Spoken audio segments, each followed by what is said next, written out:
പ്രവാസി നാട്ടിലേക്ക് വരുമ്പോ പെങ്ങള് വിളിച്ചിട്ട് പറഞ്ഞു, കാ എന്നാ വരാ, ഞാൻ തിങ്കളാഴ്ച കാലത്ത് ഫ്ലൈറ്റ് ഇറങ്ങൂടി, ഈ എയർപോർട്ടിൽ വരുമോ? എനിക്കൊന്നും വരാൻ ഒഴിവില്ല, നിങ്ങൾ ഒരു ടാക്സി വിളിച്ചിങ്ങോട്ട് വഴി, പെങ്ങൾക്ക് വരാൻ നേരമില്ല. അളിയനെ ജോലിക്ക് വിടണ്ടേ, അളിയന് ബ്രേക്ക്ഫാസ്റ്റ് ഞാൻ ഉണ്ടാക്കി കൊടുത്താലേ ചങ്ങായി തിന്നു, എനിക്ക് വരാൻ ഒഴിവില്ല. പക്ഷെ നിങ്ങൾ വരുമ്പോഴേ ഐഫോണിന്റെ പുതിയ മോഡൽ ഇറങ്ങിയിട്ടേ, അവിടെ വില കുറവ്, അത് പറഞ്ഞ കൊണ്ടുതന്നെ. പിന്നെ അളിയന് 2 സ്പ്രേയും, നല്ല നാട്ടാ മഹേന്. പിന്നെ കുട്ടികൾക്ക് ചോക്ലേറ്റ്, അതിനെ പറയണ്ടല്ലോ, നിങ്ങൾ കൊണ്ടുവരുന്ന എനിക്കറിയാം. ആ കോള് സന്തോഷത്തോടെ പ്രവാസി കട്ട് ചെയ്തപ്പോ ദയ വിളിക്കണു അനിയൻ, എടാ നീ വരുമ്പോഴേ ആപ്പിൾ എയർബുക്കിന്റെ ഒരു പുതിയ മോഡൽ ഇറങ്ങിയിട്ടുണ്ട്, ഞാൻ അതിന്റെ മോഡൽ നമ്പർ അയച്ചു, ആ സാധനം കൂടെ വാങ്ങി കൊടുത്തോട്ടോ. വേറെ വിശേഷമൊന്നുമില്ല. ഈ എപ്പോഴും വരാ?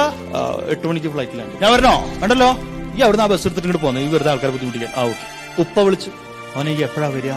ഉപ്പ അടുത്ത വെള്ളിയാഴ്ച 8 മണിക്ക് കാലത്ത്. ടൈഗർ ബാമിന്റെ 2 കുറ്റി, ഡീപ് ഹീറ്റിന്റെ ചോന്ന സ്പ്രേ ഇല്ലേ, അതൊരു 3 എണ്ണം. പിന്നെ ഇവിടെ മറ്റേ നിർമ്മാണിക്കില്ല, നമ്മുടെ വീടിന്റെ തൊട്ടപ്പുറത്തെ അയാൾക്ക് ആ സോഫ്റ്റ് ആയിട്ടുള്ള ചെരുപ്പില്ലേ പച്ചവാറ്, അതൊരു 2 എണ്ണം. 7 സൈസേ. ഓക്കെ.